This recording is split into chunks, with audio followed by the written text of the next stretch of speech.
It's only been a month and Ryan Murphy, our worst nightmare, is back, this time with All's Fair. Please know that this look is mine. Nothing more than next Halloween's costume, where I will be dressing as a whore lawyer. Hulu's newest legal drama series starring Kim Kardashian and a bunch of serious actors. It premiered with a perfect score of 0% on Rotten Tomatoes, but it slowly climbed its way to a very respectable 5%. But looking at the audience score, it's sitting at a comfortable 66%. Reviews are divided. Some say this is the worst thing they've ever seen. Others say this is an unserious, campy, good old time. We're only 3 episodes in, and I can concur. This is both the worst thing I've ever seen and also a kind of a fun time. After working with Kim Kardashian on a season of American Horror Story, Ryan Murphy wanted to work with her again. I just want to know why. She's credited as an executive producer, as is a mountain of other people. And watching the first 3 episodes, I can't help but feel like Kim Kardashian wrote this show. From cocktails to cock rings, all in one 24-hour period. God, I love my job. The cast of the show is insane. Naomi Watts, Niecy Nash, Teyana Taylor, Sarah Paulson, Glenn Close, and then Kim Kardashian in the leading role. I mean, how difficult is it to make it entertaining, right? Well, apparently it's harder than it looks because Ryan Murphy couldn't do it. The man who has a new series coming out every week, the man never stops working, and maybe that's the problem. Maybe he should stop working just a little bit so his stuff doesn't suck as much. The show follows 3 multi-millionaire divorce lawyers who serve looks and sharp one-liners about looking good and living life to the max. The series' main antagonists are men and a 4th lawyer, the 3 women left behind when they started their firm. And in each episode, they handle new cases of women being wronged by their divorcing husbands, all while navigating the hardships of being super successful multi-millionaire lawyers. It's riveting. And we've talked about Ryan Murphy's work a couple times on this channel. I don't like his true crime TV series because I think he's very exploitational in the way he approaches those stories, but I do like his original work, Glee, Scream Queens. It's fun, it's fresh. He's got a very specific style of humor that is very, if you get it, you get it. And if you don't get it, it's not for you. And that's okay. And that style of humor also requires a very specific type of performance that I think was nailed by most people on Scream Queens. And then you get to this show, and it seems like Sarah Paulson's the only one who got the memo. Never mind me. How are you holding up, you poor discarded cumrag? She gets the best lines of the series, like a blend of Chanel Oberlin and an unhinged alcoholic aunt on pills, and her delivery. Bore someone else with your directions. I know where I'm going.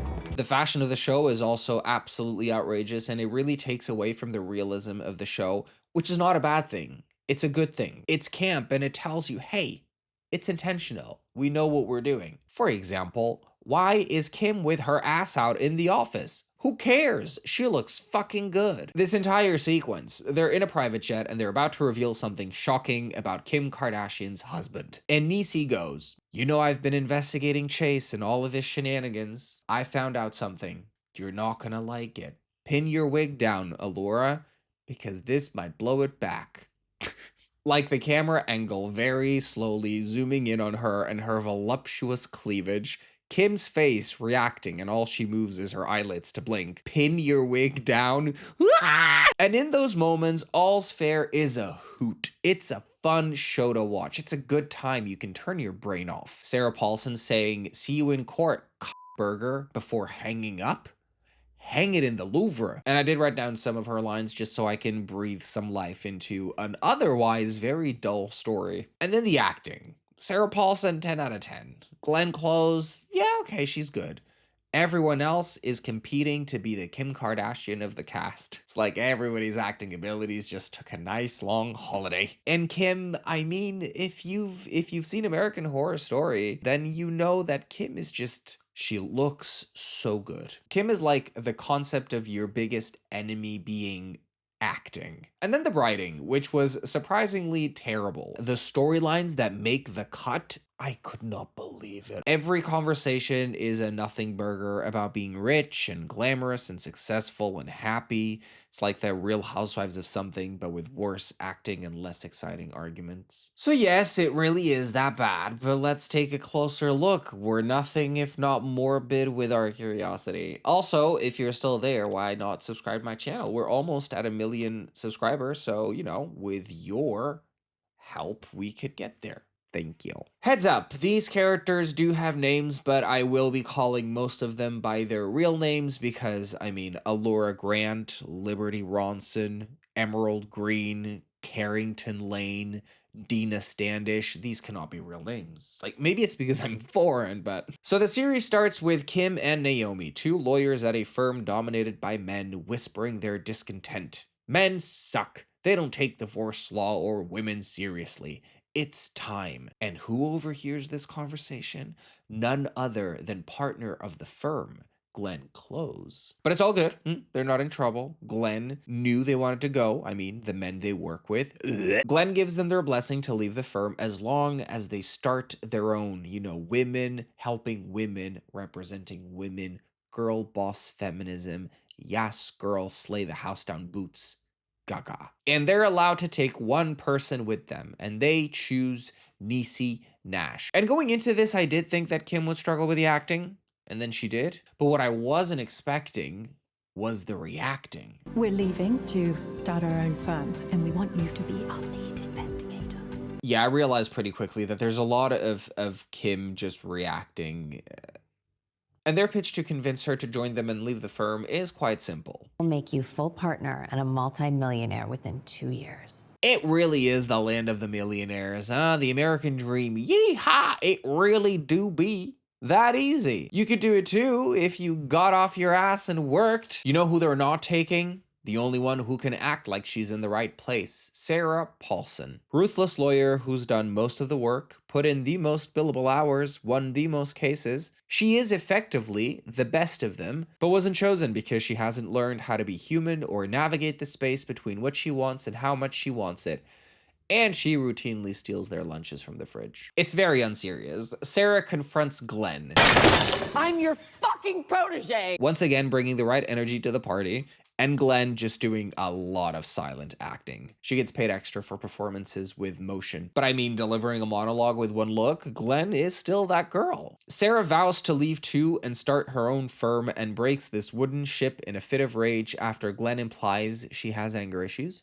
When the shoe fits, and promises they will find out how unwise it is to have her as an enemy. So I'd say she took that very well. And we jump to 10 years later. A mountain of plot just happened to so many people we don't give a shit about. This is shocking storytelling. It's present time. You're never gonna believe what happened the last 10 years. They're all full-time millionaires. Everything worked out beyond everyone's wildest expectations, and they now all work as divas who serve looks and the hammer of justice on misogynistic men who dare cross women, as long as the men are multimillionaires or billionaires so they can squeeze them like the money pigs they are. I wish I was exaggerating, but no, everything worked out perfectly for all these women. Literally everything. Even Sarah Paulson is wildly successful. She's closed down even more cases than their three-headed firm, making even more money. Glenn retired after a very prosperous career. Honestly, they are all thriving in life. It's like there's no need to tell a story anymore. We've written ourselves into a corner here, guys. And we need to talk about how much money these ladies are making because something is not adding up. Kim's character has more money than Kim herself.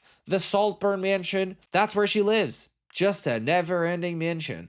The wardrobe, the luxury. I mean, is being a lawyer really this profitable?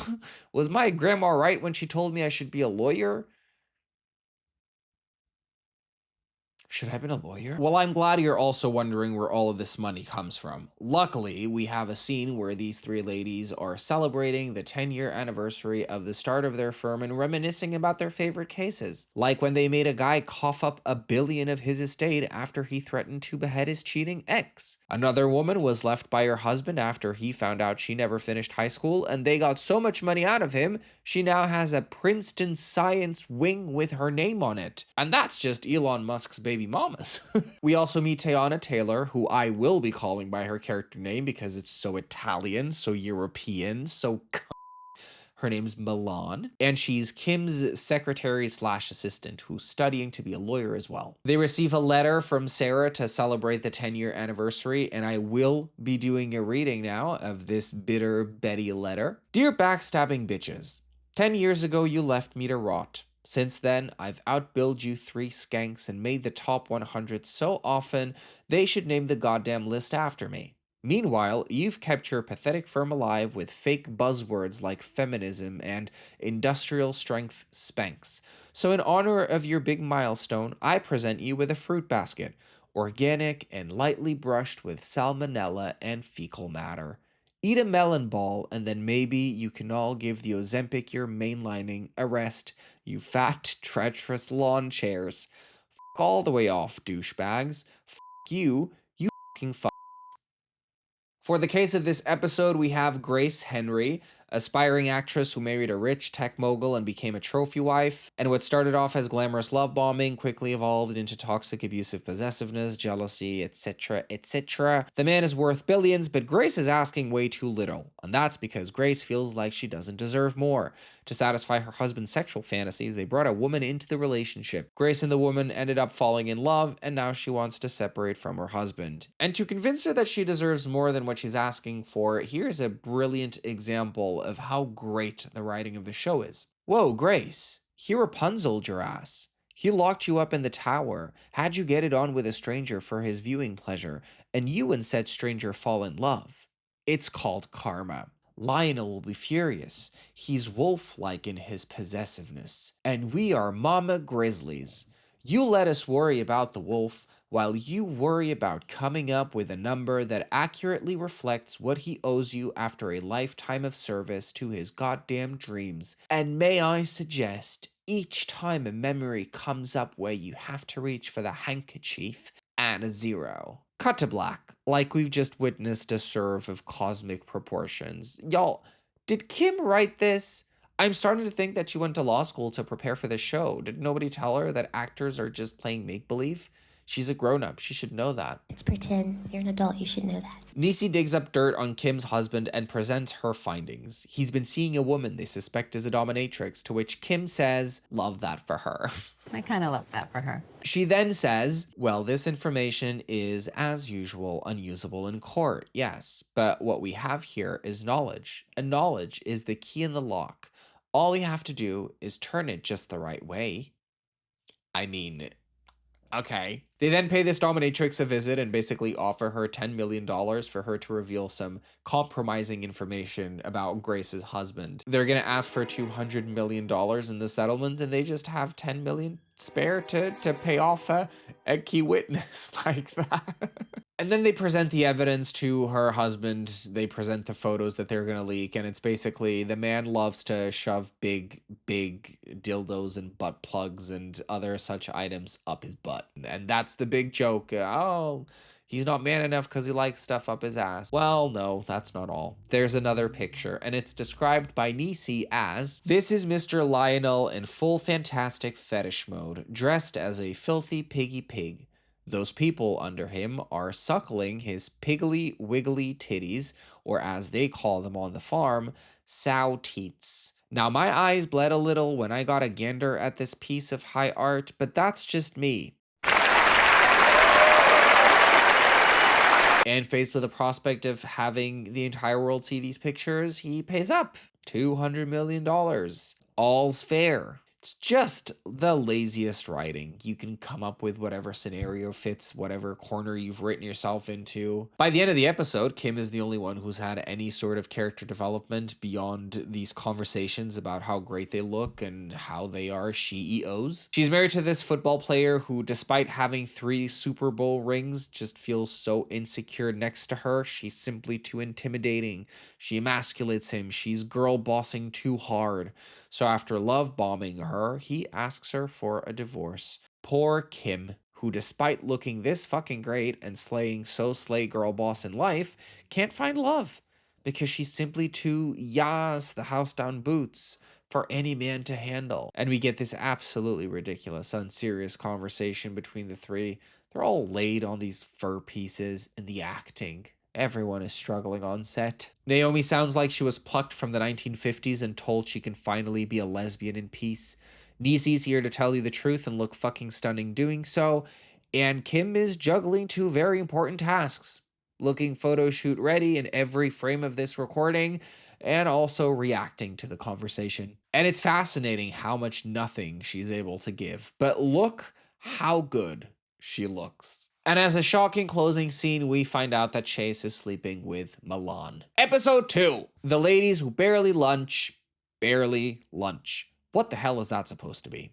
Is that the starter to a starter or is it decoration? And the champagne glasses, you absolute the set designers for this show must have been having such a fun time. Like, look at these offices. This can't be where normal people work. Actually, I'm joking. My old job actually rented offices and they did have rooms exactly like this. It's how they get you. And then Kim Kardashian rolls in presenting Glenn as her newest divorce attorney. And once again, we get that stupid music in the background. It feels like this is the closing moment to a story that we've been watching for an hour, but it's not. It's the beginning of the episode. How I have missed this face. And to make a long story short, they snatched up every lawyer in town before Chase got a chance to, except the most menacing of them all, Sarah Paulson. So they call her, and thank God they do, because she is the only one making this show worth watching at any volume other than mute. Sarah is very bitter, but like to a pathetic extent. And I honestly love it. Like, it's so over the top and so exaggerated and so camp and it's so bitter. Like, she is so bitter. She's so me. I am this bitter. I could write a book. So they call her and Kim's like, sweetie, how are you? And she's like, never mind you. How are you holding up, you poor discarded cum rag? And Kim is out here giving the performance of a lifetime, truly. The best one in town. I smell an Emmy nomination. Sarah then says, well, you know me. I'd do anything for you except represent you, which I wouldn't do even if I were penniless and starving on a street corner, forced to blow a priest with the chlamydia for a bowl of refried beans. Turns out Chase has already hired her. He's in the room, and now Sarah wants to destroy Kim and finishes the call with, see you in court, burger. It's just a good old time. It's just so silly. It's so bad, but like in a very specific way. For example, we get the case of the episode, Deandra Barber, played by Elizabeth Berkley, infamous for playing iconic Nomi Malone. Round of applause. I'm not a whore. She basically got screwed over by her ex-husband who deceitfully buried her in debt over the course of their marriage and the many businesses they opened, leaving her now liable for a lot of debt. The ladies, who barely lawyer, half discuss a few options they all know won't work, but ultimately she has no way out of this. So she asks to go vape in the terrace of this very high rise. They let her and she jumps. And it cuts to all four women discussing these events in their private jet on their way to a jewelry auction for the client from episode 1, after a woman ended her life for financial reasons, and they're just looking glamorous as shit, talking about this incident as if it's some news they read about online.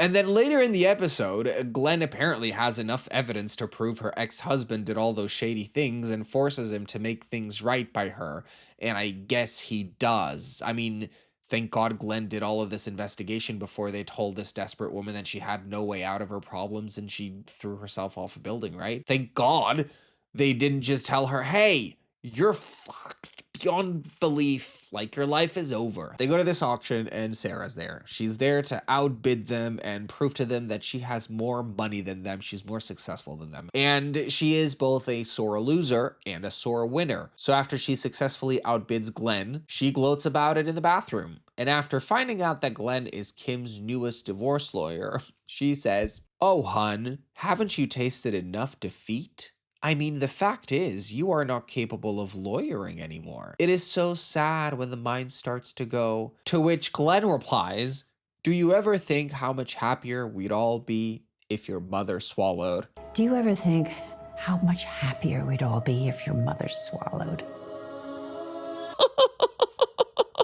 Look at the face on Sarah's face. She could not believe. Wow, what a moment. You just had to be there. Then Niecy's sons apparently do some part-time forensic investigation for this firm, find out that Chase has been having several affairs and has even been sleeping with one Miss Milan. And Kim seems very calm. And they're like, Kim, you're too calm for this. How are you so calm? You need to get mad. And I'm like, even the characters are telling Kim to start acting. Like, do something. And then the ending of the episode made me mad. Like, it made me a little mad. After finding out that her husband has been sleeping with Milan, Kim drives to Milan's and has a fantasy that she's Beyonce with a yellow dress swinging a baseball bat at Milan's car. Watching this, it was so beyond tacky and corny. Like, this is the type of thing that you'd expect TikTokers to do when the music video comes out and goes viral, not necessarily a Hulu TV show. I once again ask, who wrote this show? Was it Kim? She confronts Milan, and from the conversation, we're supposed to believe that Milan is just so jealous of Kim, how she makes everything look so effortless, and what on earth is this storyline? And the shocking revelation that prompted this acting moment? Milan's pregnant with Chase's baby.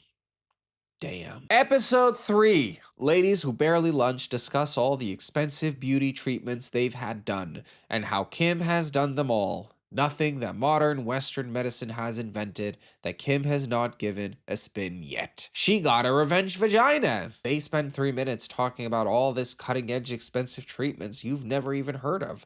It is so much fun. And then Glenn Close, looking like this, denounces these treatments, all this effort to fight time, it's lonely work, aren't there days you long to lie in a hammock reading Jane Austen? To which Kim replies, no. And the ladies who barely lunch erupt in chuckles. Chuckle, chuckle, chuckle. And the big conclusion to this philosophical conversation, do what makes you happy. Or in the words of Nisi, whatever it is you feel like you need to do to make yourself feel better, do that shit. This is some powerful writing. The case for this episode is Jessica Simpson, buried in prosthetics as the wife of a rock star getting a divorce. And Jessica was acting her ass off under all of that. Good for her. Her husband is an abusive piece of shit who coerced her to get a lot of work done over the years, hence the pounds of prosthetics.